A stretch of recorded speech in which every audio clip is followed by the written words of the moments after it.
الذين يبلغون رسالات الله ويخشونه ولا يخشون أحدا إلا الله وكفى بالله حسيبا। আল্লাহ পাক বলেন, যারা প্রচার করেন এই মানুষগুলো যখন প্রচার করতে থাকবে আমি আল্লাহর কালাম, তাদের ভেতরে আল্লাহ বাদে আর কারো ভয় থাকবে না। এই আয়াতটার সামনে নিয়ে বাংলাদেশ সহ বিশ্বে যারা কোরআন প্রচার করা আরম্ভ করেছিল, বাতিলরা তাদেরকে আটক করেছিল। শুধু বাংলাদেশে না, বিশ্বের বহু দেশে এরকম বহু আলেম জেলে আছে। সালমান আল আওদা, ইনি আজ পর্যন্ত এখনো মনে হয় জেলে আছে। আমি জেলখানায় গিয়ে ওনার জীবনী পড়ছিলাম।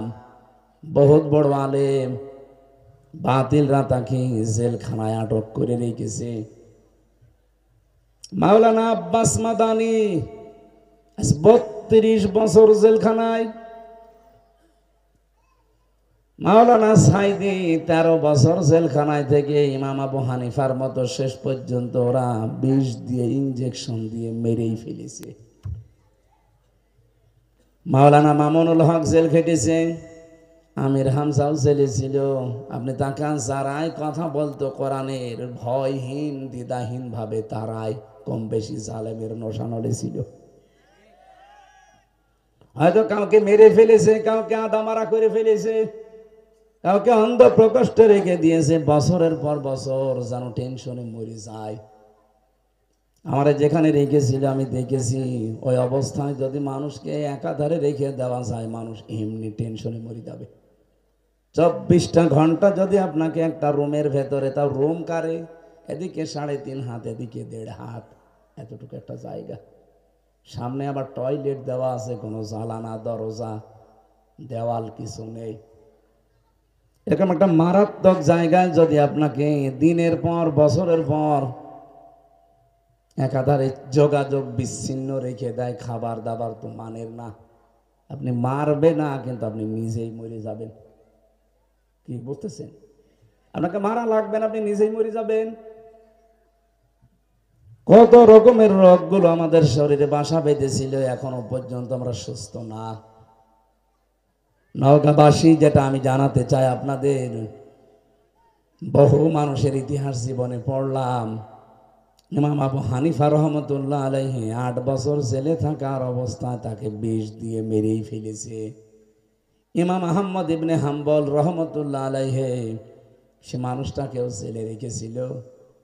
ইমাম মালিক জেল খেটেছে। আপনি একটা বুজুর্গর নাম বলেন তো যিনি স্বাভাবিক অবস্থায় মরে গেছে?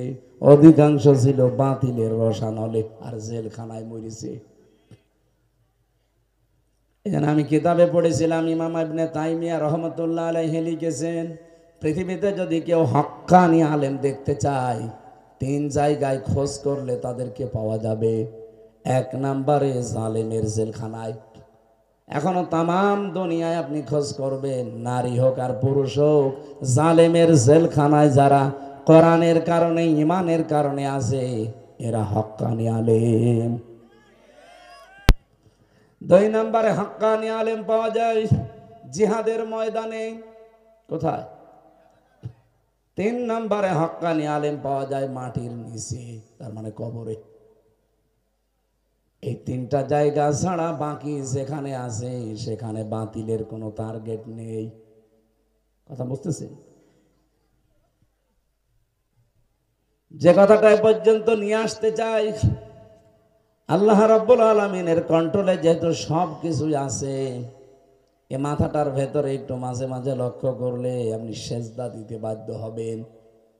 আমার মনে হয় শুধু চামড়াটুকু খুলে ফেললে দেখবেন পুরাটা আমাদের শরীরে খালি তার মানে রগ। এত বেশি রগ দেওয়া আছে 3.5 হাত বডির ভেতরে। যদি কেউ 12 কিলোমিটার একাধারে রগগুলো সাজাতে থাকে, 12 কিলোমিটার পার হয়ে যাবে শুধু শরীরের রগ দিয়ে। আর বিজ্ঞান জানিয়েছে, একটা রগ যদি আপনার অকেজ হয়ে যায়, দুর্বল হয়ে যায়, আপনি পাগল হয়ে যাবেন। আর এগুলো সব কার হাতে? আরো জোরে বলেন। আমাদের এই যে হাতের আঙ্গুলের ভেতরে আমার আল্লাহ একটা জিনিস দিয়ে রেখেছেন, 153টা রেখা আছে। আশ্চর্যের বিষয়, কারো রেখার সাথে আজ পর্যন্ত পৃথিবীতে কারো রেখা মেলে না। যদি এটা মিলে যেত, কারো জমি জায়গা থাকতো, কত জাল দলিল করে নিয়ে নিতাম। কি এমনি থাকে না। 2 নম্বরে মানুষের চামড়ার মিল নেই। আমার চামড়া মাওলানা মুয়াজ্জিমের চামড়া মনে হচ্ছে দেখতে একরকম, কিন্তু ওনার চামড়া কেটে যাক, আমার চামড়া নিয়ে লাগিয়ে দেবেন, জোড়া তো লাগবেই না, আরো পছন্দ ধরবে। অথচ আমার শরীরে, ওনার শরীরে চামড়ার সংখ্যা আছে ৯,৭৬৮ প্রকার। কত? আপনি চিন্তা করতে পারেন, এতগুলো চামড়া আমার 3.5 হাত বডিতে, কিন্তু কোন জায়গার সাথে কোন জায়গার চামড়ারও মিল নেই। এক একটা চামড়ার গুণাগুণ এক এক রকম। সব জায়গার চামড়া যদি এক হয়েছে, তো আপনার হাতের তালুতে যে চামড়া আছে, ওপরের অংশেরটা যদি নিচে দিত, জীবনে কিছু ধরতে পারতেন, আর ধরলেও আপনি টিকে থাকতে পারতেন। কারণ এর উপরে যত ঝড় ঝাপটা যায়, উপরের উপরে এত যায়।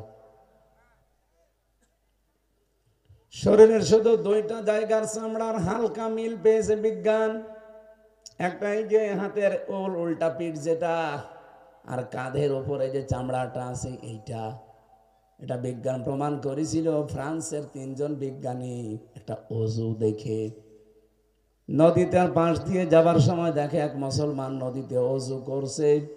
অজু করতে করতে মানুষ কিন্তু এই আঙ্গুল দিয়ে এভাবে ঘাড় মাসা করে না, এই তাকাচ্ছেন। এই দৃশ্য দেখার পরে 3 জন দাঁড়িয়ে গেছে। লোকটাকে ডেকে বলছে, ভাই আপনি কোন গবেষণাগারে গবেষণা করেছেন? আপনি তো আমাদের বাবা। কিসের গবেষণা?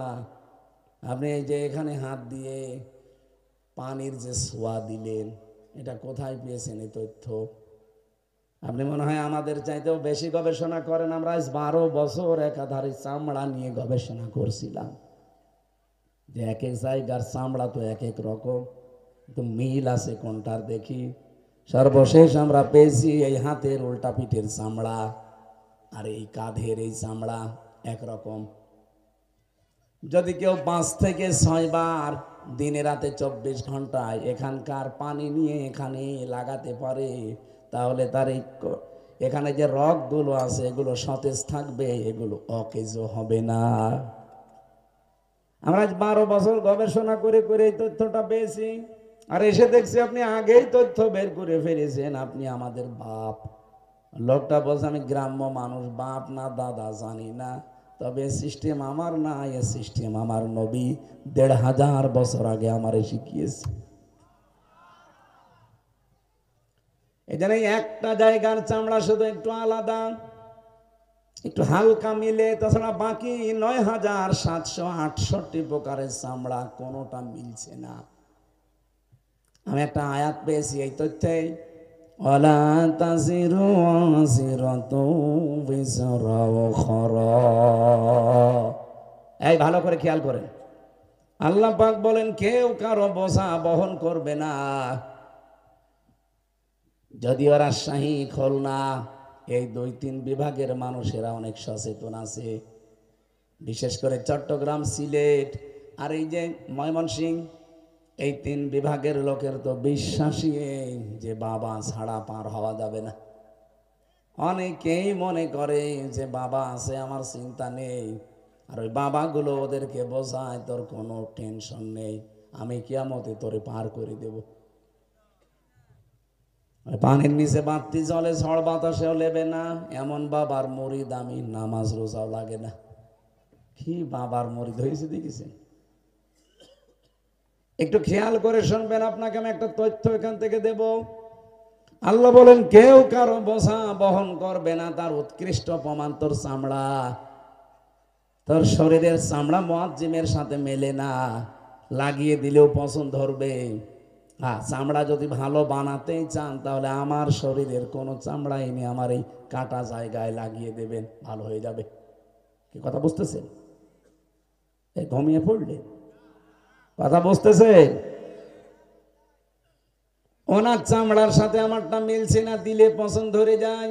আর উনি আমারে বোঝায় কিয়ামতে তোর পাপের বোঝা আমি বহন করে দেব, আর আমি বুঝে ফেলি ওটা একটা ভণ্ড আর আমি পাগল। বসেন, এরকম ভণ্ড আর পাগল দেশে নেই। আরো জোরে বলেন। কারো উপরে ভরসা করে লাভ নেই, আপনি নিজের কাজের উপরে ভরসা করবেন। আপনার যতটুকু কাজ কারবার আল্লাহ কিয়ামতে ওইটার উপরে ভিত্তি করে হয় জান্নাত না হয় জাহান্নাম দেবে।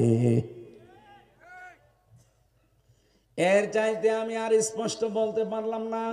এরপরেও যদি কেউ পরিবর্তনের নিয়ত না করেন, আমার মনে হয় আজরাইল দেখার আগে আপনি আর ভালো হবেন না।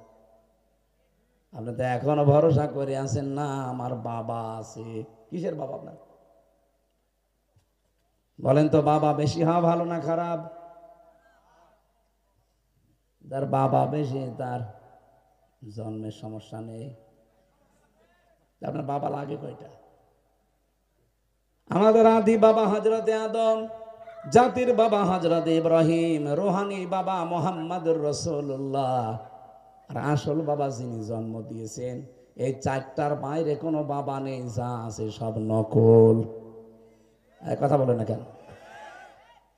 তাহলে এটা পরিষ্কার হয়েছে যে কিয়ামতে কেউ কারো বোঝা বহন, আরো জোরে বলেন, আপনি যতটুকু বোঝা বহন করতে পারবেন কিয়ামতে ওই পরিমাণে পাপ করে যান, যেন আপনি বোঝা বহন করতে পারেন।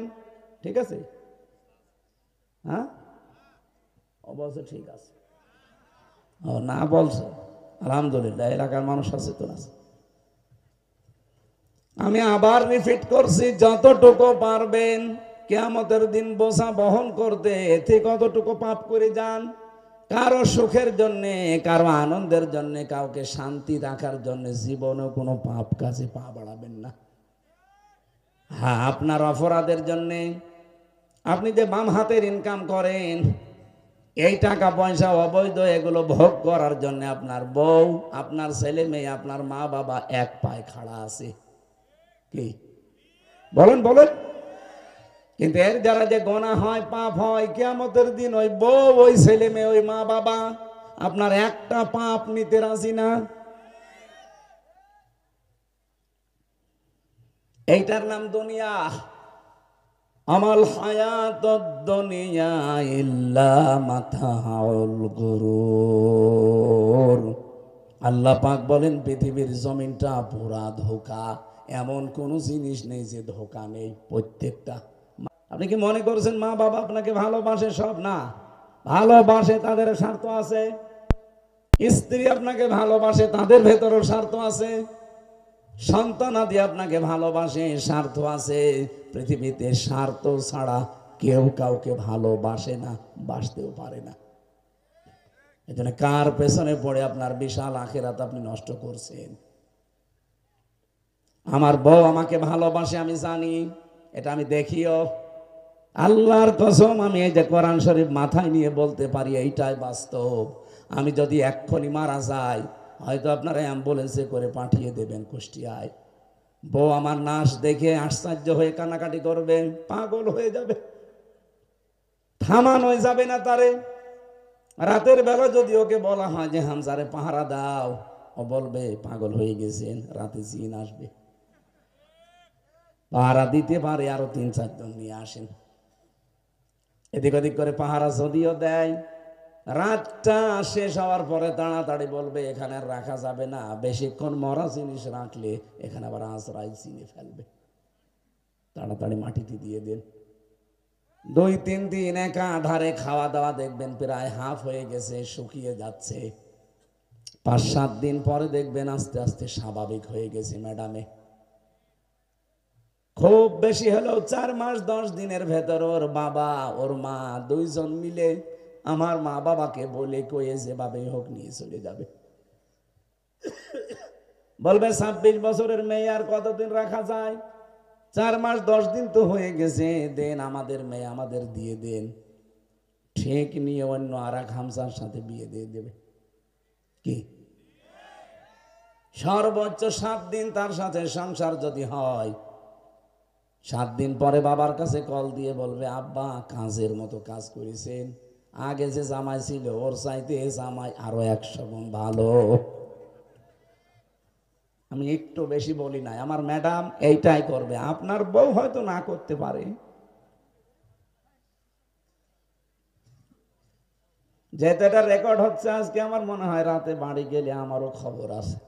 এখানে আমি আজকে আর যাচ্ছি না, আজকে মুয়াজ্জিম ভাইয়ের কাছে থাকবো, কালকে আছে জয়পুরহাট, শেষ করে বাড়ি যাব, যেতে যেতে যেন ম্যাডাম ভুলে যায়।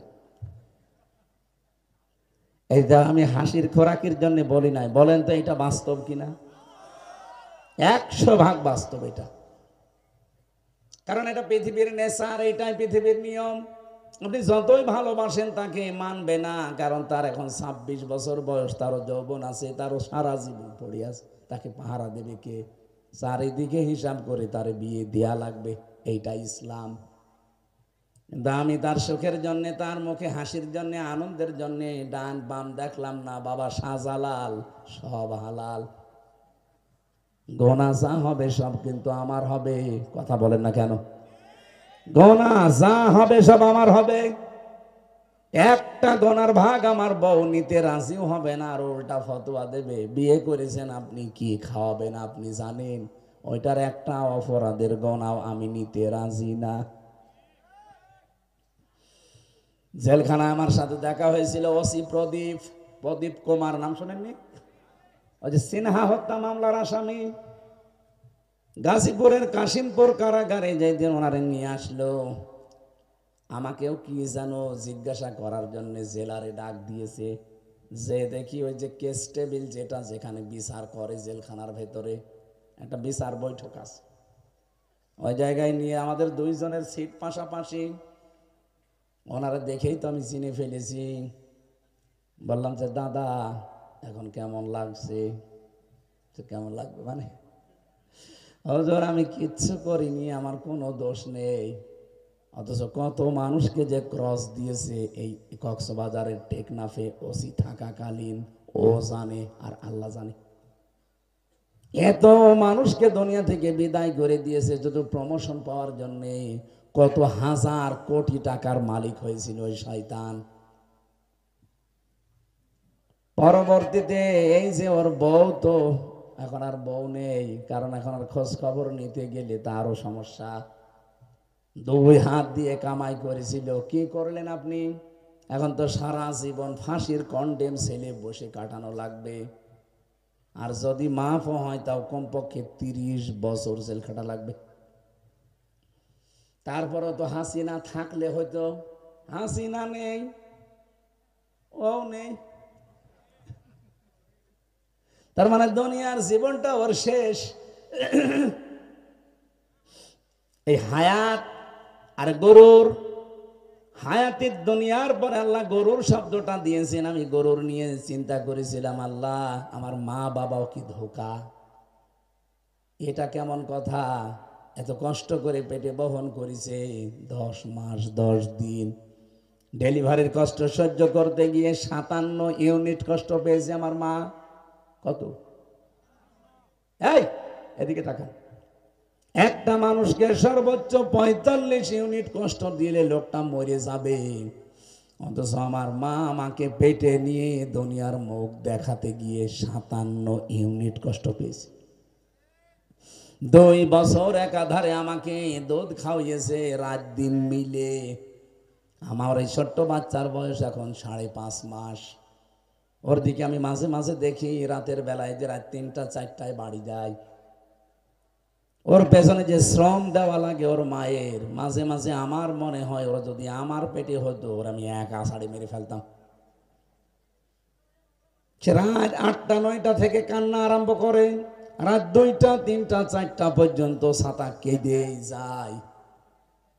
যদি শুইয়ে রাখবেন কাঁদবে, যদি কোলে করে নিয়ে ঘুরিয়ে বেড়ান তখন আর কাঁদে না। কতক্ষণ আপনি রাত জেগে থাকতে পারবেন? তাই 1 দিন 2 দিন হলে তো হয়, আর 5.5 মাস বসে থাকলে শুয়ে থাকলে কান্না, উঠে আপনি হেঁটে বেড়াবেন ঘরের ভেতরে বারান্দায়, তখন আবার কোনো কান্না নেই। মাঝে মাঝে ওরে বলি আপনার ধৈর্য পারে, এই জন্যই নবীজি আপনাদের মর্যাদা 3 গুণ বেশি দিয়েছে। আমার ডেলিভারির কষ্ট নেই, পেটে রাখার কষ্ট নেই, দুধ খাওয়া নেই যে প্রতিদিন রাত দিন মিলে 8-10 বার খাওয়াতে আছেন। আর বাকিগুলো তো বলা গেল না, কত কষ্ট তার পেছনে। রব্বুল আলামিন এই জন্যই মার মর্যাদা বাবার চাইতে 3 গুণ বাড়িয়ে দিয়েছে। এত কষ্ট সহ্য করছে এই মানুষটা, আর এই মাকেও আল্লাহ গরুর বলে বলল, মা ও ধোকা, এ কেমন কথা? কোরআনের আয়াতটা আমার কেমন যেন লাগে। পরবর্তীতে একা একা থাকলে আমি ভাবলাম না কথাটা ঠিক আছে। আমি আমার 3 পুরুষ মিলাই মাঝে মাঝে, এই এদিকে তাকান, আমার বাবার নাম জাহান আলী সর্দার, রিয়াজউদ্দিন সর্দার, তার বাবার নাম জাহান আলী সর্দার, তার বাবার নাম নমাজ আলী সর্দার। এরপরে আমি আর চিনি না, আর আমার জানাও নেই। আল্লাহর কসম, এই যে কোরআন শরীফ আমার সামনে, নমাজ আলীর বাবা মরে গেছে, আমি ওনার নামও জানি না আর দেখিও নি। এখন ওই লোকটা যদি কবর থেকে এখন এসে কুষ্টিয়ায় বলে যে এই 2 তলা বাড়ি আমার, এই ভিটা আমি বানিয়েছিলাম, এখানে আমি থাকতে চাই, বলেন তো দাঁত মুখ সব খুলে ফেলবো না? যে ভণ্ডামি করার জায়গা পান না। কিসের নমাজ আলীর বাপ আপনি? আমি তো নমাজকে চিনি না। আপনার যদি থাকার জায়গা না থাকে, সর্দারপাড়া মসজিদ আছে, ওই মসজিদে রাতে বারান্দায় একটু থাকেন, সকালবেলা কেটে পড়বেন, এই এলাকায় যেন আপনাকে না দেখি। কারণ নমাজ আলীর বাবা যে বয়সে মারা গেছে, যতদিন আগে ওই বয়সের মানুষ এখন দুনিয়ায় আর নেই, কারণ ওনাকে আমরা এখন আর কেউ চিনিও না। বাংলাদেশের মানুষেরা, নওগাঁর মানুষেরা ভাবেন তো নিজের দিকে তাকিয়ে, আপনি যদি খুব বেশি হলেও 100 বছর পরে এই নওগাঁ নজিপুর বাজারে আসেন, এই বামইলে এলাকায় এসে বলেন যে এই বাড়ি আমার, এই জমি জায়গা আমি কিনেছিলাম, ওই সময় যারা এখানে বাস করবে, আল্লাহর কসম আপনাকে বাড়িতে উঠতেও দেবে না। এদের পেছনে পড়ে কোন কারণে ডান হাত বাম হাত দেখেন না? 2 হাতের ইনকাম করে সম্পদের পাহাড় গড়ে আপনি কি করবেন? হ্যাঁ, যদি আপনি কিয়ামত পর্যন্ত হায়াত পেতেন, তাহলে আমি একটা ছাড় দিতাম যে করেন। কিয়ামত পর্যন্ত না বসে আছেন, উঠে দাঁড়াবেন, সে গ্যারান্টিও হাতে আছে। আছে। এই জন্য দায়িত্ব হচ্ছে আমাদের আপনাদের কাছে পৌঁছিয়ে দেওয়া। মানা না মানার ব্যাপার যেহেতু আপনাদের, আমি আমার মন থেকে আজকে আয়াত থেকে যে তাফসীর পড়েছি, বুঝেছি, আমি যতটুকু বোঝাতে পারি আমার মন থেকে বলছি। আপনি নীরবে নিস্তব্ধভাবে দিলের কান লাগে একটু শোনেন, দেখেন আপনার জীবনে পরিবর্তন আসবেই আসবে। কারণ কথাগুলো সরাসরি কার? আমি হামজা তো অ্যাডভার্টাইজ করছি মাত্র। রব্বুল আলামিন বলেন, ইন্নাল্লাযীনা আমানু ওয়া আমিলুস সলিহাত, অবশ্যই যারা ঈমান এনেছে এরপরে সৎ আমল করেছে। আবার এদিকে থেকে আল্লাহ কি বড় কোরআন শরীফের কোন জায়গায় এমন আয়াত দিয়েছে যারা ঈমান পেয়েছে? কোন জায়গায় পাবেন না যারা ঈমান পেয়েছে। আল্লাহ বলেন, ইন্নাল্লাযীনা আমানু, ইয়া আইয়ুহাল্লাযীনা আমানু ইল্লাল্লাযীনা আমানু, যারা ঈমান এনেছে। আমরা কিন্তু সত্যি বলছি, এখানে যারা আছি একজনও ঈমান আনি নাই, আমরা ঈমান পেয়েছি। কি বাপদাদা মুসলমান ছিল, ঘরে এসেছে, এজন্য ঈমান সরাসরি পেয়ে গেছি। তাছাড়া ঈমান আমরা কেউ আনি নাই। ঈমান যারা এনেছিল আপনি তাদের দিকে তাকান, ঈমানকে টিকিয়ে রাখতে গিয়ে এই মানুষগুলো কত কিছু ত্যাগ করেছে। এবার আসেন, ঈমান কি? এই পৃথিবীতে একজন ঈমানদার থাকাকালীন আল্লাহ এ দুনিয়া ধ্বংস করবেন না। নওগাঁবাসী, এটা রেকর্ড হচ্ছে আমার সামনেই। 5,000 10,000 মানুষ না, 18 কোটি মানুষ আমি সামনে নিয়ে বলছি। একটা মানুষ তামাম দুনিয়ায় আল্লাহ আল্লাহ বলার মতো থাকলে আল্লাহ এই দুনিয়া ঠিক রাখবেন। যেদিন দেখবি আল্লাহ বলার মতো একজনও নেই, আল্লাহ বলেন আমার এই পৃথিবী আর দরকার নেই, সব টুকরা টুকরা করে ফেল। নবীজি জানিয়েছেন একজন ইমানদারের মূল্য কাবা শরীফের চাইতেও বেশি, এমনকি জিবরাইল ফেরেশতার চাইতেও বেশি। কি মর্যাদা ইমানদারের! উলাইকা হুম খায়রুল বারিয়া, বারিজন মানে সৃষ্টি, খয়ের আখিয়ার থেকে সর্বোত্তম সৃষ্টি যত আল্লাহ বানিয়েছেন সব চাইতে সর্বোত্তম সৃষ্টি হচ্ছে ইমানদাররা। কারা? ঈমান কি এটা? আমরা অনেক মানুষ এমন আছি এই কথার বিশ্বাসে যে মান ক্বালা লা ইলাহা ইল্লাল্লাহ দাখালাল জান্নাহ, যে ব্যক্তি লা ইলাহা ইল্লাল্লাহ পড়েছে সেই লোকটা জান্নাতে চলে গেছে। না যাবে? হ্যাঁ, আলেম না, না যাবে না, দাখালা এটা মাঝি, চলে গেছে। প্রশ্ন আসতে পারে আমরা তো এখনো মরি নাই, তে জান্নাতে গেলাম কি করে? জবাব হচ্ছে সত্যি যদি কেউ লা ইলাহা ইল্লাল্লাহ এই বাক্যটা যেভাবে পড়া দরকার, যেভাবে বিশ্বাস করা দরকার, যেভাবে কাজ করা দরকার, এই তিনটা বিষয় সামনে নিয়ে করতে পারে, আল্লাহ পাক গ্যারান্টি দিয়েছেন সে যেন জান্নাতে চলে গেছে। এবার আসেন আমরা লা ইলাহা ইল্লাল্লাহ মুখে পড়েছি না পড়ি নাই? বলেন বলেন, আরো জোরে বলেন। বিশ্বাসও করি না করি না? 100% আমাদের বিশ্বাস আছে যে লা ইলাহা, কোন ইলাহা নেই, ইল্লাল্লাহ আল্লাহ ছাড়া। এ পর্যন্ত বিশ্বাস করেন তো যে কোন ইলাহা নেই ইল্লাল্লাহ আল্লাহ ছাড়া? রব্বুল আলামিন বলেন 3 নম্বরে তোমাকে কর্মজীবনে, প্র্যাকটিক্যাল লাইফে, বাস্তব জীবনে এটা সেট করে দেখানো লাগবে। এই জন্যে ইকরার বিল লিসান বলা হয়, তাসদিক বিল জিনান বলা হয়, আমল বিল আরকান বলা হয়। যত রকম আল্লাহ দিয়েছেন এই কালেমার ভেতরে, যত হুকুম আহকামের ভেতরে লুকিয়ে আছে, সবগুলো দুনিয়ার জীবনে আপনাকে মেনে আল্লাহকে দেখানো লাগবে। এই তিনটা যখন এক জায়গায় হবে তখন আপনি জান্নাতে অলরেডি চলে গেছেন। আজকে যে হাদিস পড়লাম নবীজির, হযরতে আলী থেকে বর্ণিত, ইউশিকু আইয়াতিয়া আলান নাসি জামানুন, হযরতে আলী বলেন নবীজির কাছে আমি শুনেছি যে অতি শীঘ্র এমন একটা জামানা তোমাদের উপরে ছায়া ফেলবে। এই এদিকে তাকান, এমন একটা জামানা তোমাদের উপরে অতি শীঘ্র ছায়া ফেলতে যাচ্ছে, লা ইয়াবকা মিনাল ইসলামি ইল্লা রাসমুহু, ওই দেশে তখন ইসলাম থাকবে শুধু নামে, আর ইসলামের কোনো কিছু বাকি থাকবে না। আমার তো মনে হচ্ছে 1500 বছর আগে নবীজি যে কথা বলেছেন, যেহেতু উনি জীবনে কোনোদিন মিথ্যা কথা বলেনি, এইটাও মিথ্যা হবে। বলেন বলেন। আল্লাহর নবীর প্রথম কথা ছিল লা ইয়াবকা মিনাল ইসলামি ইল্লা ইসমুহু, ইসলাম থাকবে কিন্তু ইসলামের কোনো নাম গন্ধ আপনি পাবেন না খুঁজে। ওয়ালা ইয়াবকা মিনাল কোরআনি ইল্লা রাসমুহু, কোরআন শরীফ থাকবে কিন্তু কোরআনের কোনো রসম নিয়ম নীতি থাকবে না। বাংলাদেশ একটা দ্বিতীয় বৃহত্তম মুসলিম দেশ, তাম পৃথিবীতে যত দেশ আছে 2য় নম্বরে আমরা মুসলমানের সংখ্যায় বেশি এই বাংলাদেশে। কথা বুঝতেছেন? এই কথা বুঝেন? 96% আমরা এখানে মুসলমান দাবি করছি, অথচ নবীজি বললেন এমন একটা জামানা আসবে, ওই জামানায় কোরআন থাকবে কিন্তু একটা রসম নিয়ম নীতি থাকবে না।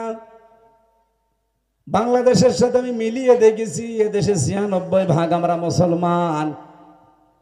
কোরআন শরীফে 500 আইন দিয়েছেন আল্লাহ। দুঃখজনক হলেও সত্য, এই দেশের 56,000 বর্গ মাইলে একটা কোরআনের আইন চলে না। তাহলে হাদিসটা 100% মিলে যাচ্ছে না? বলেন বলেন বলেন না, এবার কোরআনের আইন চলে না মানে কোনটা চলে আপনি বলেন? যতটুকু হালকা পাতলা ছিল জালেমরা 15.5 বছরে তাও পাল্টিয়ে ফেলেছে। তিন নম্বরে পেয়েছি মাসাজিদুহুম আমিরাতুন ওয়া হিয়া খারাবুম মিনাল হুদা। বসেন, গুরুত্বপূর্ণ কিছু মেসেজ আজকে এখান থেকে নিয়ে যাওয়া লাগবে, নাকি মাসের কাহিনী শুরু করব? তাফসির মাহফিল লিখে দিয়েছেন, আমি তো তাফসিরের দিকে এগিয়ে যাচ্ছি। নবীজি বলেন মাসাজিদুহুম আমিরাতুন, বড় বড় মসজিদ তৈরি হবে, বিশাল বিশাল মিনার বানাবে। আমিরাতুন ওয়া হিয়া খারাবুম মিনাল হুদা, কিন্তু সেখানে হেদায়েত থাকবে না, হেদায়েত সব বের হয়ে চলে যাবে। বাংলাদেশে এরকম মসজিদ নেই। কোথায়?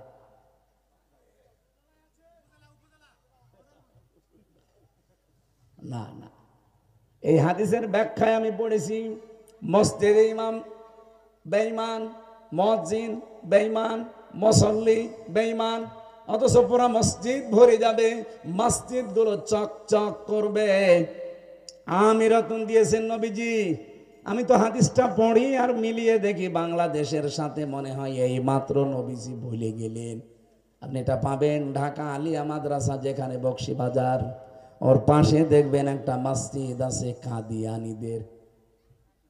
কি গেটে একজন বসে আছে, যে সে ওখানে যেতে পারবে না। আহমদিয়া জামাত যারা দাবি করে তাদেরকে ওই মসজিদে যেতে দেয়। তার মানে সাধারণ মুসল্লি, আপনি মুসলমান, যেতে পারবেন না, আপনাকে পরিচয় দেওয়া লাগবে যে আমি আহমদিয়া জামাতের লোক। ঢুকবে, তার মানে ওখানে যারা আছে কোরআনের একটা আয়াত কিন্তু তারা মানে না। কয়টা? বলেন বলেন। মাত্র একটা আয়াত মানে না। এই কোরআনে ৬,৬৬৬টা আয়াত বলেন আর ৬,২৩৬টা আয়াত বলেন, একটা বিশুদ্ধ একটা প্রসিদ্ধ, দুইটাই ঠিক আছে। কিন্তু এই মানুষগুলো এই বকশী বাজারে আলিয়া মাদ্রাসা ঢাকা আর এর পাশে কাদিয়ানীদের এই মসজিদে, ওরা কিন্তু এই কোরআন শরীফ দিয়েই নামাজ পড়ে, এই কোরআন শরীফ দিয়েই নামাজ পড়ছে, আযান দিচ্ছে, একামত দিচ্ছে। মুসল্লি যারা আছে ওরা কিন্তু কোনোদিন আত্তাহিয়াতুর পরিবর্তে অন্য কোনো আত্তাহিয়াত বানায় না। আপনি যেই খোঁজ খবর নিয়ে দেখবেন, ওরা আশহাদু আল্লাহ ইলাহা ইল্লাল্লাহ ওয়া আশহাদু আন্না মুহাম্মাদান আবদুহু ওয়া রাসূলুহু, এটা পড়ে। এটা নেই আত্তাহিয়াতুর ভেতরে। কোরআনে কারিমের আয়াত দিয়েও নামাজ আদায় করছে, শুধুমাত্র এক জায়গায়। সূরা আহজাবের 40 নম্বর আয়াতের একটা আয়াতের 4 ভাগের 1 ভাগ ওরা মানে না, বিশ্বাসও করে না। এই জন্যে তামাম দুনিয়ার যত আলেম আছে সব ফতোয়া দিয়েছে কাদিয়ানীরা কাফের, ওদের অনুসারীরাও কাফের। কোন আয়াতটা?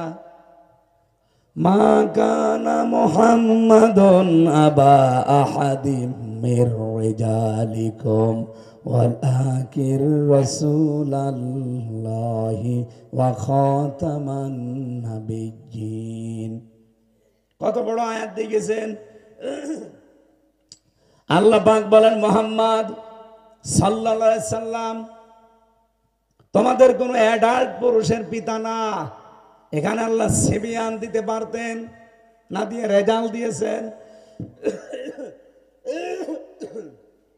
সিবিয়ান বলা হয় শিশুদেরকে, আর রেজাল্ট বলা হয় অ্যাডাল্ট পুরুষদেরকে। নবীজি এই পৃথিবীতে কোনো প্রাপ্তবয়স্ক পুরুষের পিতা ছিলেন? ঘুমাচ্ছেন না? মানে পিতা ছিলেন, পুরুষের পিতাও ছিলেন, কিন্তু সব বাচ্চাদের। কারণ ওনার 3টা বাচ্চা ছেলে, 3টাই ছোট কালেই মরে গেছে। এই জন্য আল্লাহ এখানে সেবিয়ান দেননি, দিয়েছেন রেজাল। এই শব্দটা যদি একটু মিস্টেক হয়ে যেত, ইহুদি খ্রিস্টানরা যারা এমনি ছাড়ে না, ওরা কিন্তু বলতো দেখো কোরআনে ভুল পাওয়া গেছে, যে কোরআনে আল্লাহ জানিয়েছে মোহাম্মদ কোনো পুরুষের পিতা না। এ পুরুষ মানে অ্যাডাল্টও হতে পারে, সিবিয়ানও হতে পারে। আল্লাহ কিন্তু সিবিয়ান দেয়নি, দিয়েছে রেজাল। তার মানে প্রাপ্তবয়স্ক পুরুষদের পিতা উনি না, উনি ছোট পুরুষের পিতা ছিলেন। কি ঠিক আছে না? 2 নম্বরে আলাকির রাসূল আল্লাহ, তিনি আল্লাহর রাসূল। 3 নম্বরে খাতামান নবিয়্যিন, তিনি শেষ নবী। কাদিয়ানীরা কিন্তু বলে যে মোহাম্মদ অ্যাডাল পুরুষের পিতা না, এটা ঠিক আছে মানি, উনি আল্লাহর রসুল, ঠিক আছে মানি, কিন্তু খাতামান নবিয়্যিন, উনি শেষ নবী। এই যে খ তা মিম, এই তিনটা অক্ষর, খ আলিফ তা মিম, চারটা অক্ষর এখানে আছে। এই চারটা অক্ষর শুধু ওরা মানে না, এই জন্য তামাম দুনিয়ার সব মুসলমান, সব আলেম ওলামা ফতোয়া দেয় কাদিয়ানীরা কি। আরো জোরে বলেন। আপনি চিন্তা করতে পারেন, নামাজ পড়ে, রোজা রাখে, আযান একামত সব ঠিক আছে, শুধু কোরআনে কারিমের একটা আয়াতের এতটুকু অংশ, 4 ভাগের 1 ভাগ মানে না, বিশ্বাস করে না। এই জন্য যদি ওরা কাফের হয়, নবীজি বলেন মাসাজিদুহুম আমিরাতু ওয়া হিয়া খারাবুম মিনাল হুদা, মসজিদগুলো বিশাল সুন্দর সুন্দর মোজাইক পাথর দিয়ে, টাইলস লাগিয়ে, রং বেরঙের পাথর দিয়ে, এসি লাগিয়ে এমন ঝকঝক করবে, মুসল্লি পুরা ভরে যাবে মসজিদে, একটা মানুষও ইমানদার না, সব বেঈমান। এটা আমার মনে হয় কাদিয়ানীদের এই মসজিদের সাথে মিলে যাচ্ছে।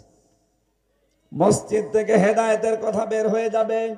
আজ বাংলাদেশে যদি সত্যি হাসিনা থাকতো, 560টা যে মসজিদ বানিয়েছিল সরকারি ভাবে, তাও সৌদি আরব টাকা দিয়েছে আর নামে চালিয়েছে বাবার। মডেল মসজিদ একটাও হাসিনার বাবার টাকায় বানানো না, সবগুলো সৌদি আরব টাকা দিয়েছে আর চালিয়ে দিয়েছে আমার বাবার নামে মডেল মসজিদ বানাচ্ছি। ওখানে যে নিয়ম নীতিগুলো চালু করার জন্য এই শয়তান মহিলা চেষ্টা চালাচ্ছিল, আপনি স্বপ্নেও ভাবতে পারেন নাই। ও যদি এখন থাকতো, এই মসজিদগুলোতে ওর বাবার নামে খুতবা আরম্ভ করতো।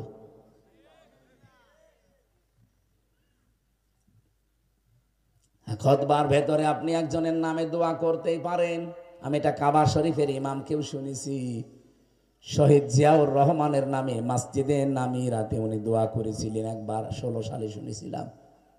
কাবার ইমাম আরাফাতের ময়দানে, এই যে পাশে যে মসজিদে নামিরা, খুতবা দিচ্ছিলেন, ওখানে শহীদ জিয়াউর রহমান এই নামটা উচ্চারণ করে একটা আরবিতে দোয়া পড়লেন, আল্লাহ তার মাথার উপরে তোমার কুদরতের ছায়া বৃদ্ধি করে দাও।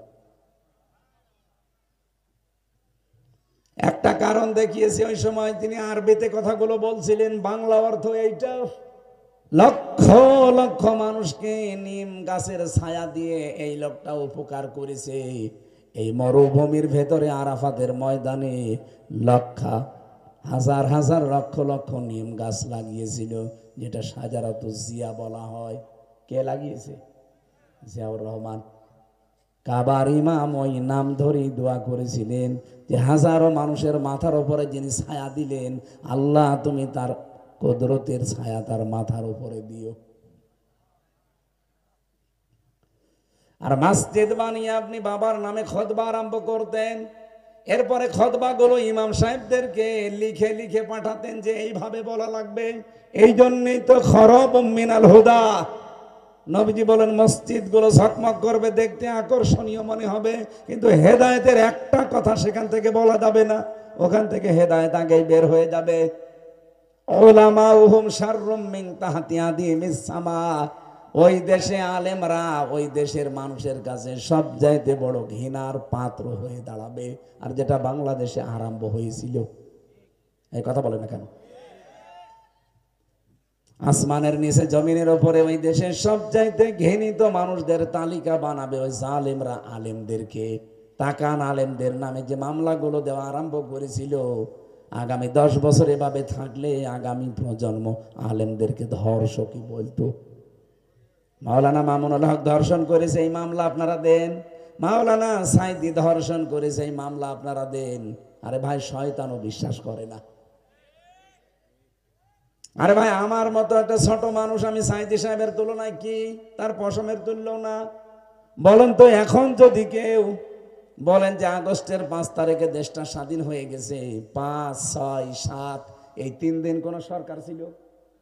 কথা বলেন না কেন? ছিল না। অনেকে যা মনে তাই করে ফেলেছে অলরেডি।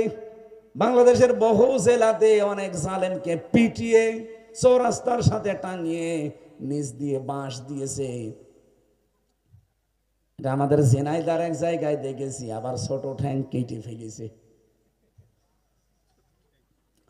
বলেন তো, এই যে কঠিন পরিস্থিতি, যারাই করেছে তো নাই তো মরতো না। এভাবে বহু জায়গায় আমি পেয়েছি।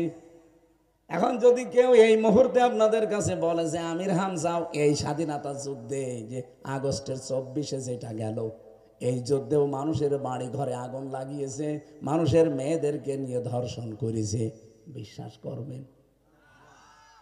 আমার মতো একটা মানুষকে আপনি বিশ্বাস করতে পারছেন না। আর আল্লামা সাঈদীর বিরুদ্ধে 50 বছর পরে এসে মামলা দিল, আর আপনি বিশ্বাস করেন যে না, ও করলেও করতে পারে। আপনি দেখেছেন যে মামলাটা সর্বশেষ ছিল, আল্লামা সাঈদীর নামে সর্বশেষ মামলা ছিল ধর্ষণের মামলা।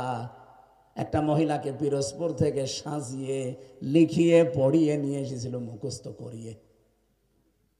ওই মহিলাকে অ্যাডভোকেট তাজুল ইসলাম যিনি মামলায় জিজ্ঞাসা করছে, এই মেয়ে মাওলানা সাঈদী ধর্ষণ করেছে?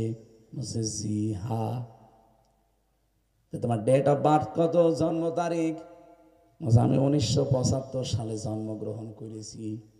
ধর্ষণ করেছে কত সালে? 1971 সালে। অ্যাডভোকেট তাজুল ইসলাম বলেছিল, মাননীয় আদালতে পয়েন্ট একটু লিখে রাখেন। ও কি বলে? জন্ম 75-এ, ধর্ষিতা হয়েছে 71-এ, ওটাকে রুহের জগতে। ওই দিনই তো মামলা ঢিসমিস হয়ে যাওয়ার কথা। বলেন বলেন, কিন্তু দেবে কি করে? সব তো সাজানো নাটক, সবগুলোই সাজানো। এ ট্রাইব্যুনালও সাজানো, বিচারও সাজানো, বিচারপতিও সাজানো, সাক্ষীও সাজানো, রায়ও সাজানো। কারণ দাদা যা বলে দেয় তাই করে। বলেন না তো ওই দিন রায় থাকার কথা, ঢিসমিস হয়ে যাওয়ার কথা না? বিচারপতি কালামানিক ছিল ওই সময়, এখন তার বিসি উড়ে গেছে। এই শয়তান ওই দিন বলেছিল সাঈদীকে আমি ফাঁসি দিতে, এই পয়েন্টটার কারণে।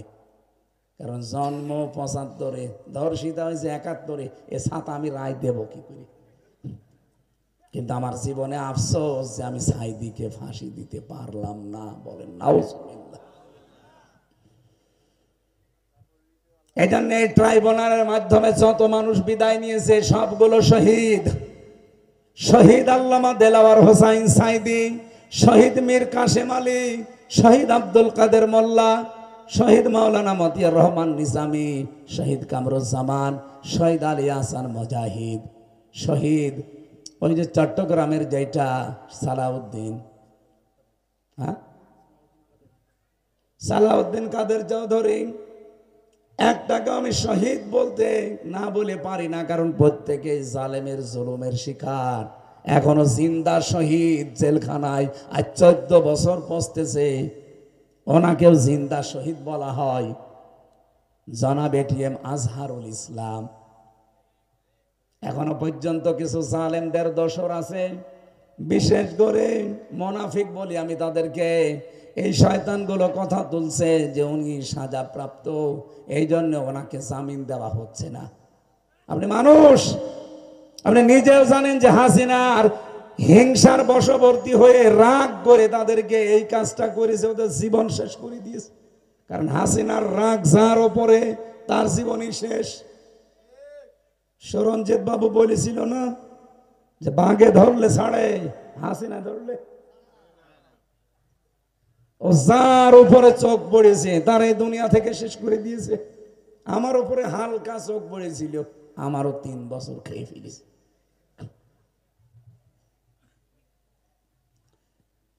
সাজা হয়ে গেলে যদি তার জামিন না হয়, তাকে যদি মুক্তি দেওয়া না যায়, তাহলে তারেক জিয়ার 9 বছর সাজা হয়েছিল, আর তারেক জিয়ার বর 3 বছর সাজা হয়েছিল। একথা বলছেন এখন? তাদেরকে কি করে আপনি জামিন দেবেন? তাদের যদি জামিন হয়, এটিএম আজহারুল ইসলামকে ওই কায়দায় জামিন দেওয়া লাগবে। যারা এগুলো ছড়াচ্ছেন আমার মনে হয় তারা ওই ভারতের 5 আটা গোলাম। কালকের দিন পরে 25 তারিখে আবার রায় আছে। অনেকে মনে করছে কিছুই তো হচ্ছে না। আরে ভাই, ধৈর্যের পরীক্ষা দিচ্ছে একামতে দিনের যারা আছে তারা। আমির জামাত ডাক্তার শফিকুর রহমান অলরেডি ঘোষণা দিয়েছে 25 তারিখে কিন্তু অনেক কিছু দেখতে পারবেন। অনেকে মনে করছে যে এটা মনে হয় মুখের কথা, না, ইমান যাদের আছে এদের মুখের কথা আর মনের কথা এক। এই জন্য দেশটা যেন অস্থিতিশীল হয়ে না যায়। আমরা আশা করব হাসিনা যেহেতু নেই, সে যেহেতু অবৈধ ছিল, তার রায় তো অবৈধ ছিল। আমার ওপরে যে রায় দিয়েছিল আমারটা অবৈধ ছিল।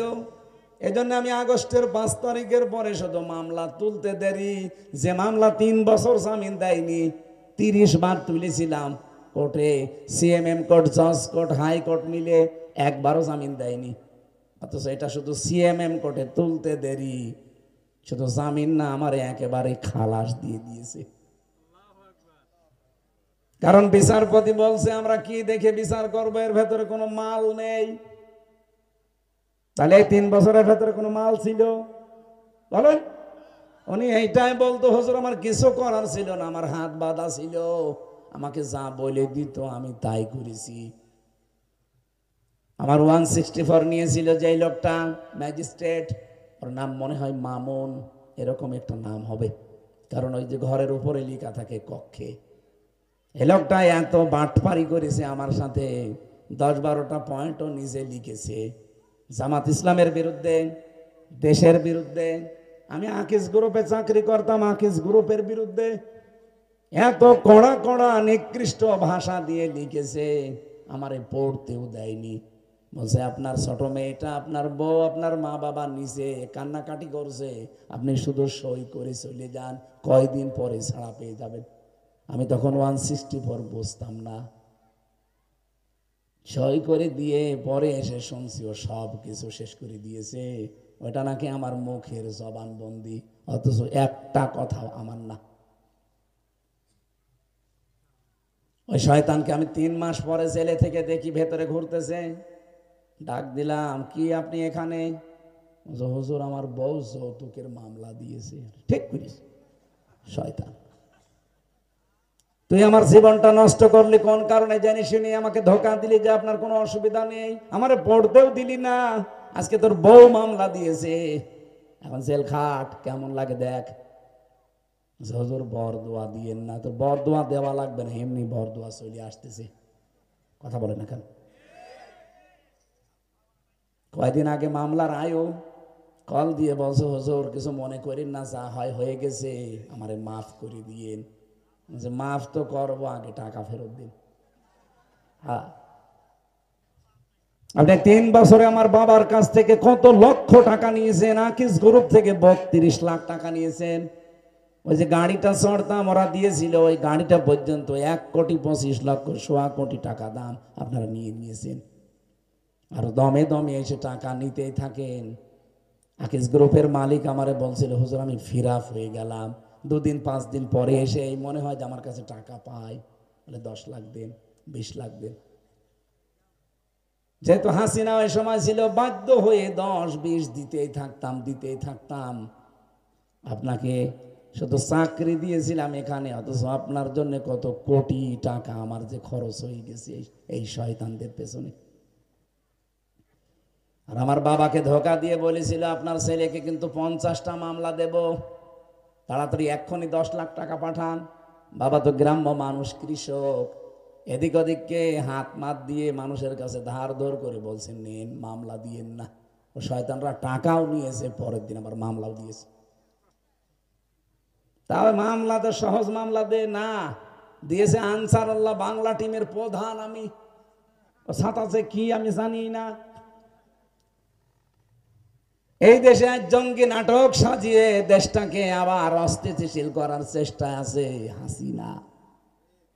বিশেষ করে এই ট্রেনিং একটা যখন কাজে লাগছে না, এই 2-3 দিন ধরে এখন কিন্তু আর একটা কায়দা কৌশল করছে। আমার নবীকে ওরা নিজেরা গালি দিয়ে আমাদেরকে রাগাতে চাচ্ছে। মনে কাছে মুসলমানেরা এবার একটা বিশৃঙ্খলা করবে, মানুষকে হত্যা করে ফেলবে। আর এইটা আমরা বিশ্বের মিডিয়াকে দেখাবো যে এই দেখেন বাংলাদেশে আবার উগ্রবাদ, জঙ্গিবাদ মাথা ছাড়া দিয়ে উঠেছে, হাসিনা ছাড়া কন্ট্রোল হবে না। অথচ জঙ্গি বলে এই দেশে কিচ্ছু নেই, সব ওদের সাজানো। বাংলার মুসলমানের রেকর্ড হচ্ছে। বলেন তো, বাংলাদেশে যদি জঙ্গি থাকতো, এই 7 মাসে একটা জঙ্গি ধরা পড়েছে? বলেন বলেন। তার মানে সব ওদের বানানো নাটক। বলেন, এই নাটক লিখতো যে সে পালিয়েছে, যাদেরকে দিয়ে নাটক মঞ্চস্থ করতো তারাও পালিয়েছে। এই জন্য এখন আর জঙ্গিও নেই, ধরাও পড়ে না। ভালো মানুষ ধরে নিয়ে যায় বাড়ি থেকে, ওই মাটির নিচে যে আয়না ঘর আছে আমি নিজে দেখেছি, ওই শয়তানরা 2 মাস 5 মাস 1 বছর রেখে দেয়। হাতের নখ চুল দাড়ি গোপ সব বড় বড় হয়ে যায়। তখন 1 বার 2 বছর পরে 1 বছর পরে বের করে বলে, এই দেখেন বিশাল জঙ্গি, অথচ কিছুই না। যদি কিছু হয়তো আল্লাহর কসমে 7 মাসে অন্তত একটা জঙ্গি ধরা পড়তো। আপনারা জঙ্গি মনে করেন কাদের? যারা মানুষকে কোপ দেয়, বোমা মারে। কথা বলেন না কেন? বলেন বলেন। তাহলে বাংলাদেশে এখন তো জঙ্গি তারা যারা আগস্টের 5 তারিখের আগ পর্যন্ত মানুষকে কুপিয়েছে। এই ভিডিওগুলো নেই। ছাত্র ছাত্রীদেরকে যারা কুপিয়েছে এরা বড় জঙ্গি। এই কথা বলেন না কেন? এরা বড় জঙ্গি না? এই জন্যই তো নিষিদ্ধ হয়ে গেছে। আপনারা নিজেরা জঙ্গি বলে আলেমদেরকে নিষিদ্ধ করতে চেয়েছিলেন, আল্লাহ পুরা উল্টি আপনাদের নিষিদ্ধ করে দিয়েছে। সবচাইতে বড় জঙ্গি এখন ওই দলের লোক। এখন ওদের পরিচয় পর্যন্ত দেওয়া নিষেধ। কেউ যদি বলে এই দেশে এখন দাঁড়িয়ে যে আমি ওই দলের লোক, ওরে পিটিয়ে মানুষ জঙ্গি বলে মেরে ফেলবে। কারণ আল্লাহ বানিয়েছে তাদেরকে পুরা উল্টিয়ে।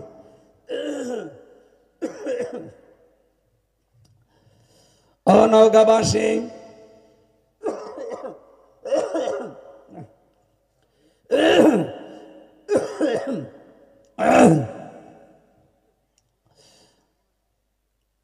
আমি যে কথাটা তুলেছিলাম, ইমান বড় দামি জিনিস, যেহেতু ইমান আনলে শ্রেষ্ঠ হয়ে যাওয়া যায়। এই জন্য ইমান কোন মানুষ যদি আনতে চায়, আল্লাহ রাব্বুল আলামিন বলেন তাকে প্রথমে একটা কাজ স্বীকৃতি দেওয়া লাগবে।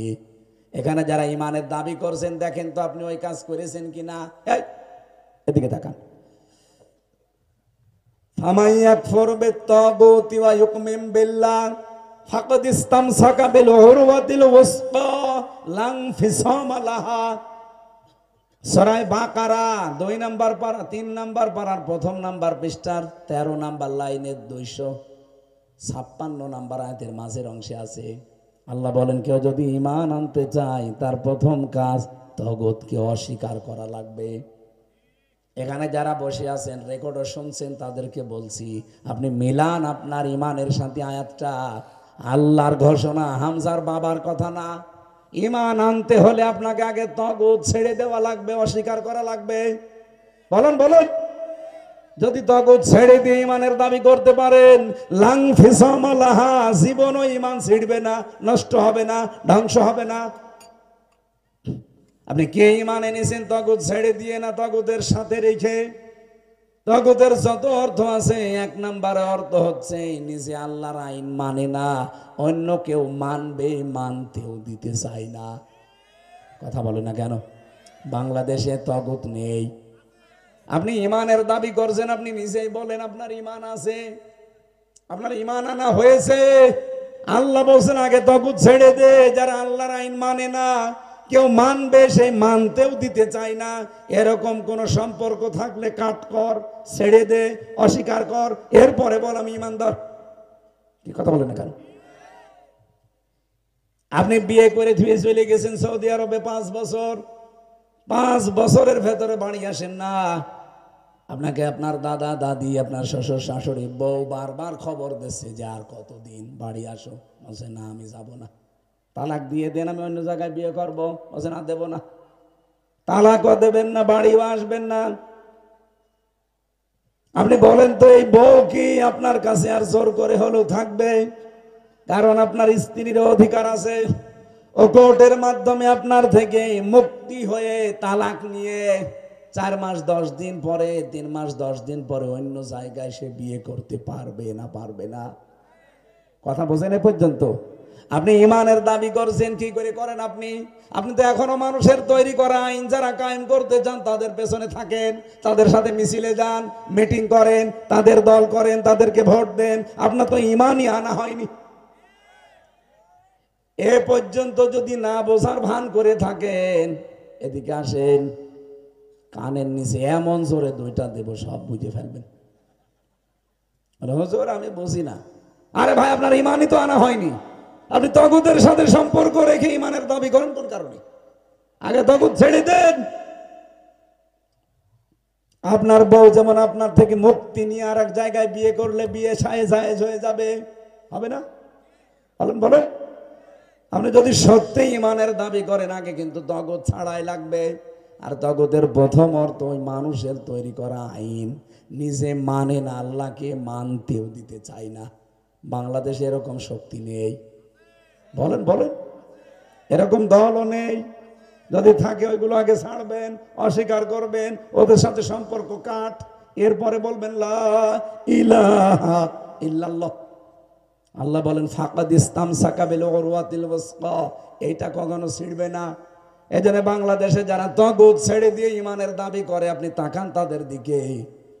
এই যে শিবিরের দেলাওয়ার ভাই, এই ঠাকুরগাঁও বাড়ি, এই লোকটাকে 57 দিন রিমান্ডে নিয়েছিল।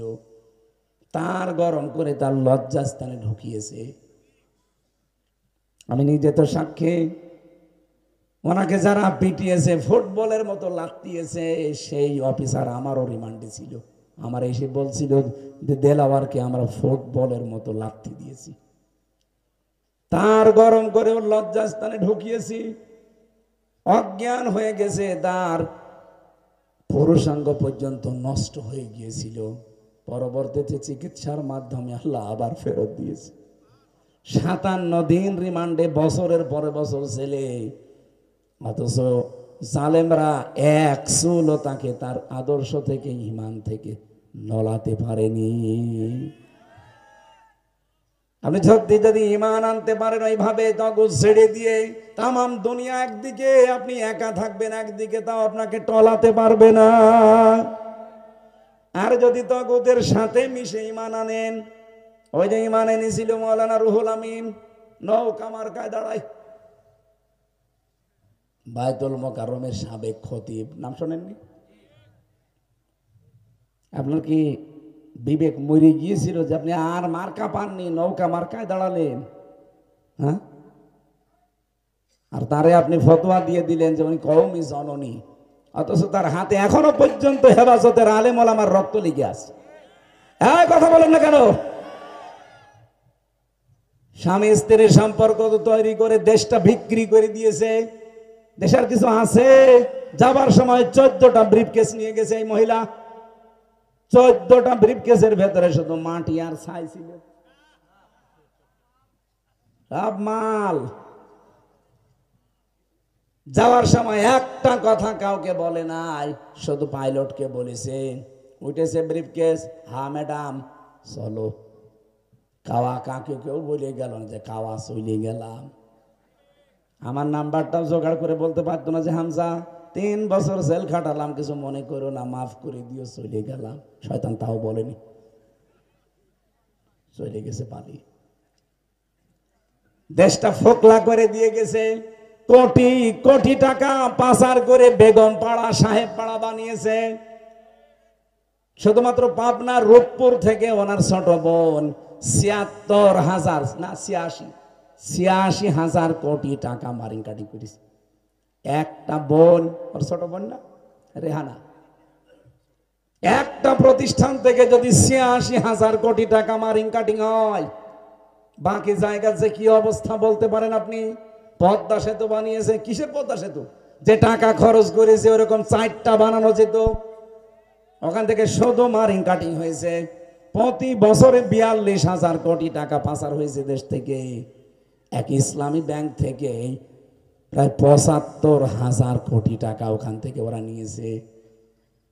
দেশে যতটুকুই তৈরি হয়েছিল শয়তানরা শুধু পাচার, শুধু পাচার।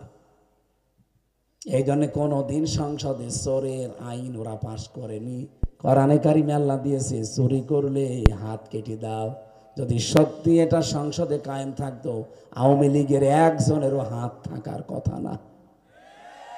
আপনাদের পাশের থানা এই যে সাপাহার, এখানে যিনি ছিল ভড়িয়াল, এখন কোর্টে যায় মাঝে মাঝে দেখি, দুলতে দুলতে যায়।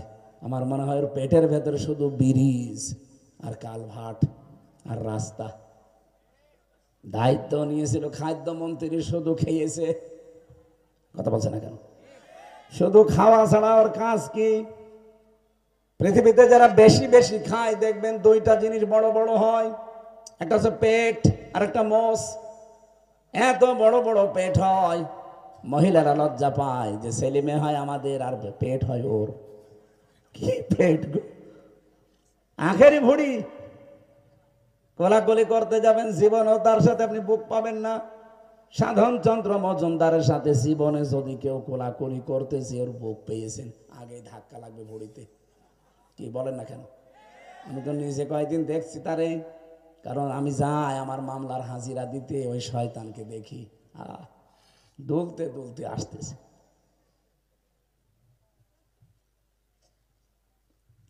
আমি আবার বলছি, ইমান কিন্তু আমাদের এখনো আনা হয়নি। ইমান কি এই জিনিসটা আমি বোঝাচ্ছিলাম। ইমান আপনাকে আনতে হলে আগে তগুত ছেড়ে দেওয়াই লাগবে, নয়তো আপনি টিকে থাকতে পারবেন না। আপনি এখন টিকে থাকতে পারছেন না, অর্থের কাছে বিক্রি হয়ে যান, লোভের কাছে বিক্রি হয়ে যান, কোনো কিছু দিলেই আপনি বিক্রি হয়ে যান। এই কারণে আপনার ইমান আনার আগে যেটা করা লাগে আপনি ওইটা করেননি। আমি কি বোঝাতে পেরেছি? তাহলে ইমান আনতে হলে আগে কি ছাড়া লাগবে? আরো জোরে। যারা ইমান আনার আগে তগুত ছেড়ে দিয়েছে আপনি তাকান, তারা মহিলা হলেও টিকেছিল। আমি একটা বই পড়ছিলাম কারাগারে রাত দিন, জাইনাবাল গাজালির।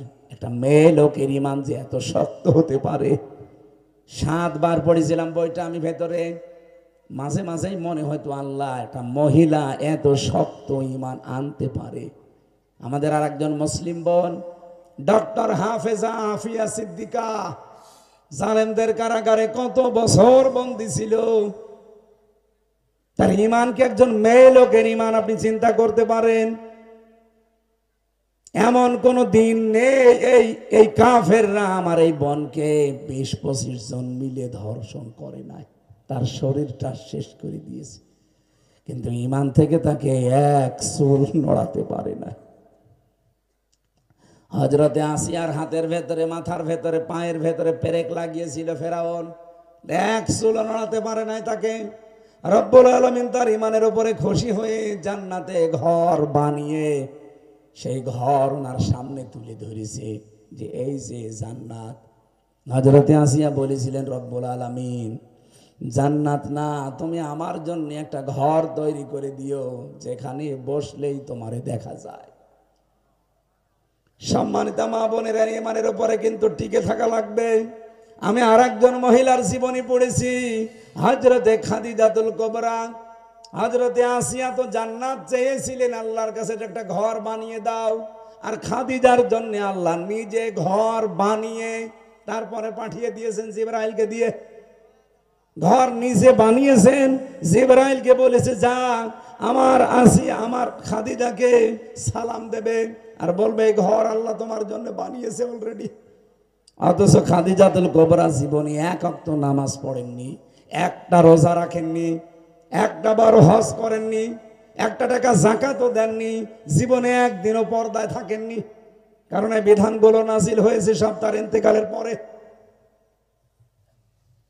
কি কারণে তাকে আল্লাহ জান্নাতে ঘর বানিয়ে পাঠিয়ে দিয়েছেন?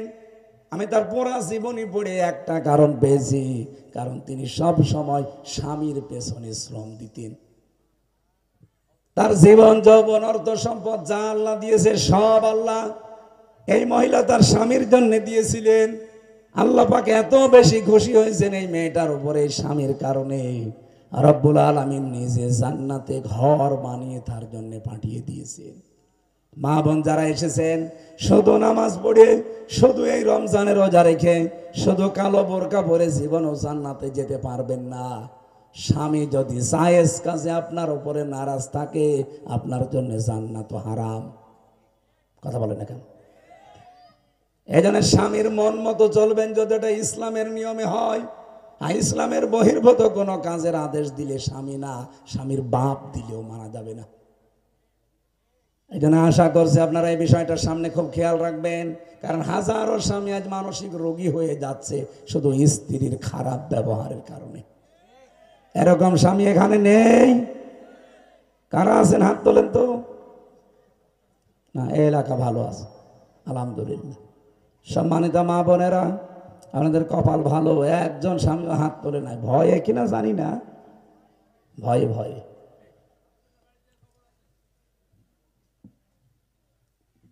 খাদিজার জন্য যদি আল্লাহ নামাজ না পড়ে, রোজা না রেখে, হজ না করে, যাকাত না দিয়ে, পর্দা না করে, শুধু স্বামীর পেছনে সময় দিয়ে, তাকে উৎসাহ দিয়ে, তার খেদমত করার কারণে যদি জান্নাতে ঘর বানিয়ে পাঠিয়ে দিতে পারে, আপনি এমন কিছু করতে পারেন না?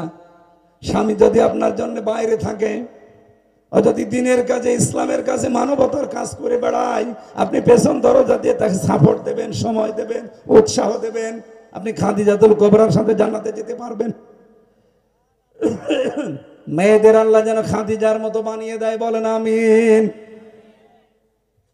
সামনে রমজান মাস আসতেছে, শুধু যাই কয়দিন শরীর খারাপ থাকবে ওই কয়টা দিন বাদ দিয়ে একটা রোজা নষ্ট করবেন না। ফামান শাহিদা মিনকুম শাহরা ফালিয়াসুম। রব্বুল আলামিন বলেন, পৃথিবীতে কেউ যদি রমজান মাস তোমরা পেয়ে যাও, সে যেন অবশ্যই রোজা রাখে। এই জন্য সামনে আর ৬-৭ দিন আছে মাত্র। ৬ দিন পরে একটা বিশাল মাস আমাদের সামনে ছায়া ফেলতে চাচ্ছে। আমরা যেন খুব সাবধানে মাসটা পার করি। মেয়েরা যারা রোজা রাখতে পারবেন না, 3 দিন, 5 দিন, 7 দিন, 10 দিন, যেই কয়টা পারবেন না, 11 মাস ধরে বাকি এই রোজাগুলো রেখে দেবেন। আর বাকি যেগুলো রাখলেন, যেগুলো পারেন না ওগুলো আবার রেখে দেবেন। আপনাদের নামাজ মাপ আছে, শরীর খারাপ হলে, কিন্তু রোজা মাপ নেই। এটা করা লাগবে। আর এটা শুধু আমাদের আপনাদের দেয়নি, এ দুনিয়া তৈরি হওয়ার পর থেকে যত নবী এসেছে প্রত্যেকের উপরে রোজা ছিল। হ্যাঁ, তাদের সিস্টেম আলাদা ছিল। আর পৃথিবীতে এমন কোন জাতিও নেই যাদের রোজা নেই। আপনি জানেন যারা ইহুদি তারাও রোজা রাখে, কিন্তু সেহরি করে না। যারা হিন্দু মুশরিক তারাও রোজা রাখে, বাবা মরে গেলে উপোস থাকে, কি তাদের ইফতারি আছে? তা আমাদের যে রোজা না, এটা পুরাটাই ইবাদত। এই জন্য সাহাবায়ে কেরাম রোজার মাস আসার 6 মাস আগে দোয়া করতেন, আল্লাহ তুমি আর যাই করো আমার হায়াতটা বাড়িয়ে রমজান পর্যন্ত পৌঁছিয়ে দাও, কারণ একবার সুবহানাল্লাহ বলবো 70 বার বলা সওয়াব পাবো। সুবহানাল্লাহ বলতে পারেন না? সামনে এই মাসটা হেলায় খেলায় যেন নষ্ট না হয়। ঈমান আনতে হলে আমি আবার বলছি, যারা এসেছেন আগে তগুত ছেড়ে দেন, নয়তো আপনার ঈমান টিকবে না। ঈমান আনলেই হবে না, ঈমান আনার পরে ঈমানকে আবার টিকিয়ে রাখা লাগবে। না রাখবে না? দুনিয়ায় এমন কোন ইবাদত আছে যে ইবাদত একবার রেখে দিলে শেষ, ওটা আর কোনো দিন লক্ষ্য করার আগে না। বাসের ভেতরে ওঠার পরে এখান থেকে আপনি নওগাঁ যাবেন, 100 টাকা আছে, এদিকে তাকান, 100 টাকা যদি আপনি হেল্পারকে অথবা কন্ট্রাক্টরকে দিয়ে বলেন যে ভাই এই নেন, 100 টাকা দিয়ে দিলেন, আপনার কাছে আর 1টা টাকাও নেই। এবার আপনি এমন এর শোকে আরামে নাক ডেকে ঘুমাতে পারবেন না? পারবেন না। আপনার তো আর কিছু নেই চুরি হওয়ার, কিন্তু ভাড়াটা দেওয়ার পরে যদি 1 লাখ টাকা আপনার পকেটে থাকে, আপনার আরামে ঘুম আসবে? বলুন বলুন। চিন্তা হবে কখন কে জানি আমি ঘুমের অবস্থায় আমার টাকাটা নিয়ে চলে যায়। আরে যারা বেঈমান ওদের কথা তো বাদই দিলাম, ওদের চুরি হওয়ার কিছু নেই, কিন্তু ঈমান যাদের আছে এদের ঈমান কিন্তু শয়তান চুরি করে নিতে পারে। নবী ছাড়া কারো ঈমান নিরাপদ না, যে কোনো সময় শয়তান টুক করে নিয়ে যেতে পারে। আবার যেমন চট করে ঢুকে পড়তে পারে, আপনার ঈমানও চট করে ঈমান শয়তান নিয়ে যেতে পারে। যেন ঈমান ভেঙে যায়, নষ্ট হয়ে যায়। আমি কোরআনে পেয়েছি 10 কারণে। কয় কারণ? কোন মানুষ যদি শিরিক করে তার ঈমান ভেঙে যায়। এজন্য আমাদের যেহেতু ঈমান আছে, পকেটে টাকা থাকলে যেমন ঘুম আসতে চায় না, টেনশনে আছে, শয়তান যেন হাইজ্যাক করতে না পারে, খুব সতর্ক থাকা লাগবে ঈমানটা নিয়ে আমাদের। আল্লাহ আমাদেরকে এই মুহূর্ত থেকে ঈমান টিকিয়ে রাখার জন্যে বিশেষ করে অজু করলে অজু ভেঙে যায় 7 কারণে, নামাজে দাঁড়ালে নামাজ ভেঙে যায় 19 কারণে, ঈমান আনলে ঈমান ভেঙে যায় 10 কারণে। প্রথম কারণ শিরিক, শিরিক করলে আপনার ঈমান শেষ। শিরিক কি? আল্লাহ যেটা পারে ওইটা অন্য কেউ পারে, এই বিশ্বাস করার নাম শিরিক। কি? ছেলে মেয়ে দিতে পারে কে? আরো জোরে বলেন। অন্য কেউ পারে। কোন জেতা পীর, মরা পীর, কোন বাবা, কোন তাবিজে আপেল পড়ায় পারে? কয়েকদিন আগে এক লোক এসেছিল, বলছে হুজুর আপেলটা পড়ে দেন, বাচ্চা হয় না। আমি মনে করছি বোধহয় সত্যি ছেলে মেয়ে নেই। কি করবো, আমি তো সূরা ফাতিহা পড়ে ফো দেব। আমারে বলছে এমন আপেল পড়বেন যেন ছেলে হয়। ও, আমি কি ডাউনলোড করে দেব? কেন? বলছে আমার পরপর 4টা মেয়ে আছে, ছেলে হয় না, এই জন্য এমন আপেল পড়িয়ে দেবেন যেন আপেল খাওয়ালে ছেলে হয়। আপেল দিলাম ফেলে। ফেলে দিলেন কেন? আপেল পড়া যদি ছেলে হইতো আমার 3টা মেয়ে হইতো না। ম্যাডামকে প্রতিদিন আপেল খাওয়াতাম। সন্তান দিতে পারে আপেলে? আরো জোরে বলেন, আরো জোরে। এই জন্য যেটা আল্লাহ পারে ওটা অন্য কেউ পারে না, এই বিশ্বাস আপনাকে করা লাগবে। যদি মনে করেন না অন্য কেউ পারে, আপনি মুশরিক, আপনার ঈমান ভেঙে গেছে। আলাহুল খালক ওয়াল আমর, এ জমিন বানিয়েছে যিনি, সৃষ্টি আইনও চলবে তার। সুতরাং আল্লাহর এই জমিনে, আল্লাহ পাকের বানানো সৃষ্টিতে যদি অন্য কারো হুকুম আপনি চালাতে চান, আপনি মুশরিক। কথা বলেন না কেন? আর এই মুশরিক বাংলাদেশে বেশি। কালেমা পড়ে, আমিনান নাসি মান ইয়াকুলু আমান্না বিল্লাহ ওয়া বিল ইয়াউমিল আখির ওয়া মা হুম বিমুমিনিন। আল্লাহ বলেন অনেক মানুষ এমন আছে তারা বলে আল্লাহ তোমাকে বিশ্বাস করি, কিয়ামতেও বিশ্বাস করি। আল্লাহ বলেন এরা কিন্তু ঈমানদার না।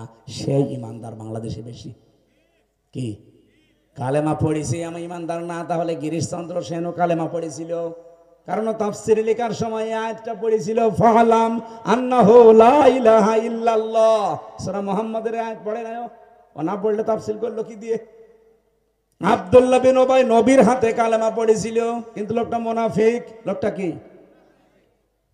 আমি আশা করব আমরা কালেমা পড়েছি বলে বসে থাকলে হবে না। ঈমান যে কখন চলে যাচ্ছে আপনি কিন্তু টের পাচ্ছেন না। যেন আজকে থেকে সিদ্ধান্ত নিয়ে যান, আল্লাহর আইন বাদ দিয়ে কারো বানানো আইন প্রতিষ্ঠার জন্য আমি এই দেশে আর কাজ করব না। আশা করছি আপনি বুঝেছেন। ঈমান ভাঙার এরকম কারণ আছে, আমরা 10টা পেয়েছি। 2 নম্বরে যারা কুফরি করবে, 3 নম্বরে নেফাক যাদের ভেতরে আছে, 4 নম্বরে বিশ্ব নবীর আদর্শ বাদ দিয়ে অন্য কারো আদর্শ যাদের কাছে ভালো লাগবে, তাদের ঈমান ভেঙে গেছে, নষ্ট হয়ে গেছে। 5 নম্বরে যারা এই পৃথিবীতে অন্য কোন সৃষ্টিকে আল্লাহ রাসূলের উপরে মনে করবে। বাংলাদেশে বহু মানুষ আছে তারা তার বাপকে আল্লাহর উপরে মনে করে। এই জন্য কারণগুলো যা বললাম নিজের ভেতরে যদি থাকে, এই মুহূর্তে নিজেকে কন্ট্রোল করেন, পাল্টান। নাই তো আপনি যে লা ইলাহা ইল্লাল্লাহ পড়েন, এরকম লা ইলাহা ইল্লাল্লাহ অনেকে হিন্দু পড়ে। ঈমান কি কতটুকু বুঝেছেন আমি জানি না। আমি চেষ্টা যা করলাম, আল্লাহ সবাইকে যেন বোঝার তৌফিক দেন, বলেন আমিন। আমি জেলখানায় বসে বসে যে কাজগুলো করেছিলাম তার অন্যতম আর একটা কাজ, মেয়েদের জীবনের উপরে বই লিখেছিলাম, পারিবারিক জীবনের অশান্তি এবং এর সমাধান নিয়ে। ওটা ওই যে গাড়িতে আছে, যাওয়ার সময় মেয়ের জন্য আর বর জন্য নিয়ে যাবেন। আর মেয়েরাও আপনার স্বামীর জন্য, 2টা আছে, একটা স্বামী একটা স্ত্রী, 2জনকে পড়তে দেবেন। এটা বলবেন পুরাটা পড়ো, পড়ে এই অনুযায়ী আমাদের সংসার চালাও, তাহলে ডিভোর্স হবে না, স্বামী স্ত্রীর মনোমালিন্য হবে না, আশা করছি।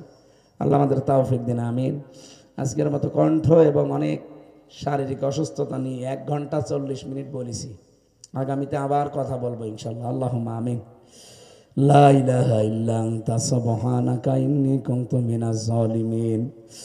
রব্বুল আলামিন, যতটুকু শুনেছি আমি সহ যারা আসলাম আমাদের মেনে চলার তৌফিক দাও। শরীর এবং কণ্ঠ 2টাই বসে গেছে। আল্লাহ তোমার কাছে আমি ভিক্ষা চাচ্ছি, আমার শরীর আর কণ্ঠটা আগের মতো বানিয়ে দাও।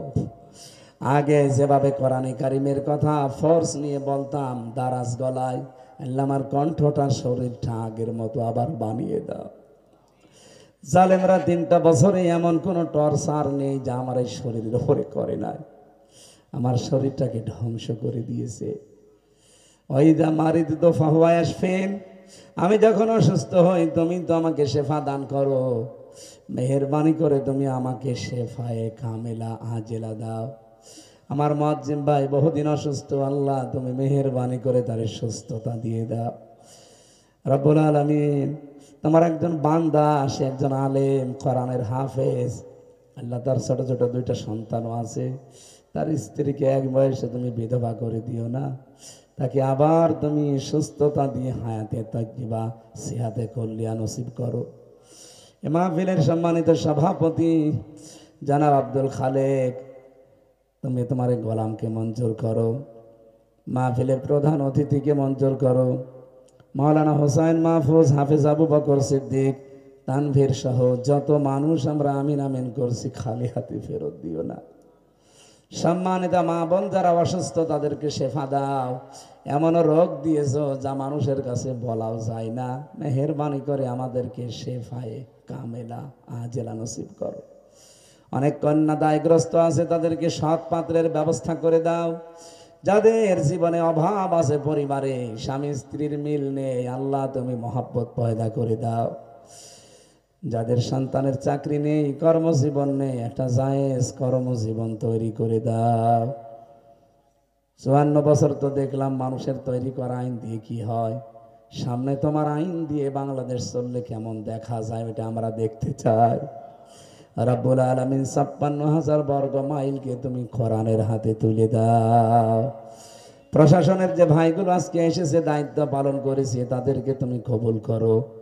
কোরআনের আইন যদি এদেশে কায়েম হয়ে যায়, তারাই তো এই আইনগুলো বাস্তবায়ন করবে, ওই রকম প্রশাসন বাংলায় উপহার দাও। কখন কার কাছে আজরাইল চলে আসে জানি না। আল্লাহ, মরতে আমাদের কোনো আফসোস নেই, দুঃখও নেই, কোনো চিন্তাও নেই, কিন্তু ইমানের সাথে মরতে চাই। আজরাইল আসলেই যেন বলতে পারি লা ইলাহা ইল্লাল্লাহু মুহাম্মাদুর রাসূলুল্লাহ।